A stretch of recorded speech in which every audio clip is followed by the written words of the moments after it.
I've been driving this train, years in this lane, there's no stopping this flame, cause I came to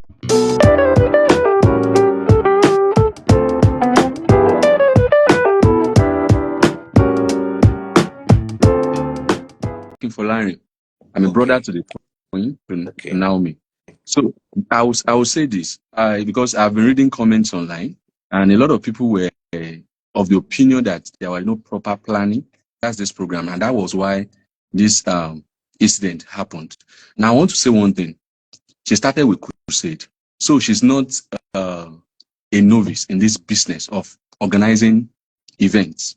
We've been doing it for years. I've been a part of all our events, either crusade or outreaches. I mean, the NGO aspect of our ministry. Now, this time around, Ibadan was chosen to come and have the event. I don't want to mention names here, but all the necessary stakeholders that were meant to be involved in this program were involved in the program. They were carried along, but unfortunately, we have what has happened. People were going to the venue, they were sleeping over at the venue. People were at the venue as at 4 a.m. They slept over. Some of them slept over at the venue. And the crowd was uncontrollable. People were throwing their kids over the fence. If they had even thrown an adult over the fence, the adult would probably... So throwing the kids over the fence just because we want to probably secure a space. As at that time, nothing was distributed. Either water, food, nothing was distributed at that time. Nothing whatsoever. But people were trying to get access into the venue just to secure a seat. Most of the things we rented, the chairs, the canopies, and even the food, everything was to waste. People destroyed properties there. Yes, nobody is happy. As a matter of fact, it has impacted her seriously mentally because she also has a child. Everybody is a mother. Yeah, I don't have a child, but by extension, people that are close to her, they also have children. So nobody would be happy that, okay, somebody came for an event that is meant to bless people and somebody is losing their life. Nobody is happy about that. And when this thing happened, she personally went to the police station. So, okay, this has happened. She showed up there and they thought, okay, this is just a minor issue. Okay, what are the next things to be done? And from then we thought it was just a joke. They detained her, okay, because people are hungry, the opera, okay, they just want to keep her here for some time so that we do our proper investigation, which is normal, which is okay. We don't have any problem with that. It is fine. The first day, the second day, the third day. And I will be honest, by the time they took her to court, I feel like this thing was arranged. That's my opinion. Anybody can have a contrary opinion, but that's my opinion. I feel this thing was arranged because there were no proper notice that you'll be taken to court. There were no proper notice. Even we got her a son who was involved from the get-go. From the first day she was taken to the police station, we got a son, we got a lawyer involved, and we were the lawyer was telling her, okay, don't worry, this thing will be settled amicably. Okay, there could be resolution, and we'll just come to a round table and everybody will talk about this thing. And this thing with idea. That was, and at least maybe Olori, the Queen will probably meet with those families that lost their kids at the event. That was about 3 days ago on Monday, and they just took her to court. They took her to a magistrate court. As a matter of fact, the magistrate court doesn't have, based on the charge the police brought against her, they don't have jurisdiction to hear the case. And she was remanded with no bail, nothing. And the case will probably be referred to the DPP, according to them. That's what and for me, we've spoken to every necessary people. Okay, what is happening exactly? I don't want to, I'm not a lawyer, I'm not a judge, but for me, because as much as we want to sympathize with the family, yes, I want to sympathize with the family, but the fact remains that because this has happened, it's like there's a Yoruba saying, because somebody is having a headache doesn't mean you should call. I don't think that's the best approach. Because this has happened, I don't feel like because this has happened, my sister should be sacrificed. He's been doing this for years and things have gone well. The program has always been successful. Now that everywhere in the world, the case of Stampede happens, even with all the proper planning, everywhere, even in advanced nations, that they have the security, they have the amenities, they have the infrastructure to put a proper event in place. Things happen. Human beings, you can't always have the control of human beings. So now that this has happened, I feel like she should also be, even people should have empathy on her because it's also affected directly. She has lost money.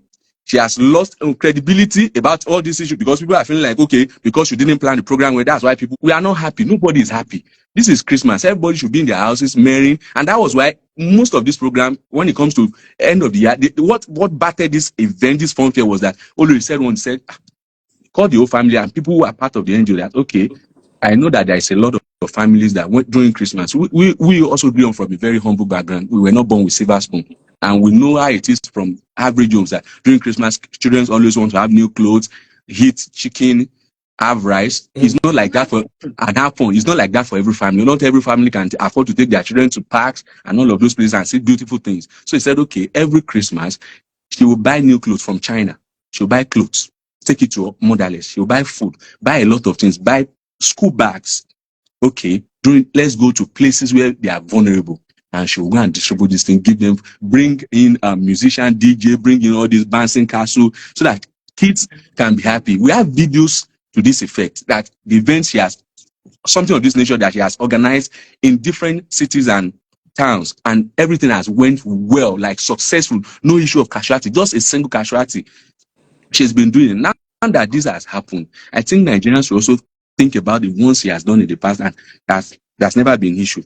They should not crucify my sister. They should please.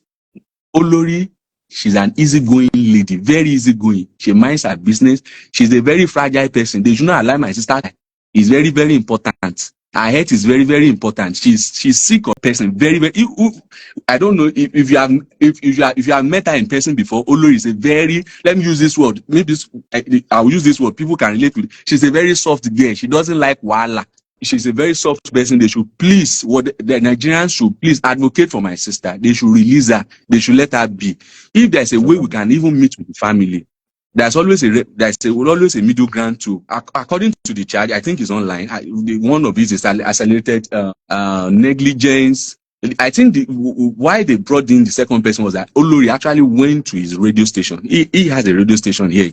He's a very popular person in the state. Went to a radio station to advertise the event, which is normal. She does that. They collaborated with the man, at least, and he did it for free. He didn't collect any money from her. Like, go to his radio program to announce the program and tell people, okay, so event is coming up on so day, be there. It is free. It is free. We are not collecting money, and she has never collected money for the event anywhere, except for people who love to partner with the event, that they will partner with the event, and that's it. And our own personal resources, our personal fund. So all I would just say is that they should please, the government should please, people who love Olori should plead with Oyo State government. I know their money. I know that this thing doesn't sit well with the people in Oyo State, and it would be unfair for us to not see the plight of the people and know that, okay, people are also grieving. It will be selfish on our own part. No matter what, yes, it's in detention. Yeah, also grieving. Let me use this in Yoruba. It's not the end of life. She has not lost her life, but they should also please have mercy on her, have pity on her. This will never happen again. This is a lesson that, okay, when next we are also having this event, because I know this will not stop her from still doing good.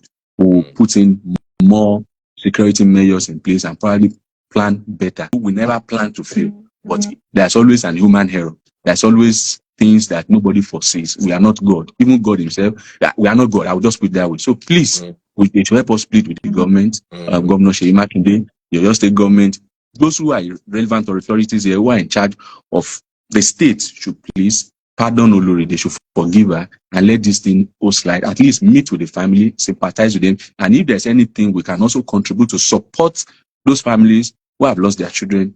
On Oriyomi Hamzat's behalf, that he also needs mercy. They should have mercy on all of them, and the school principal, everybody, they meant good. They should have mercy on all of them. All the 3 people that are concerned in this whole thing, they should have mercy on them. They should forgive them. It was not intentional.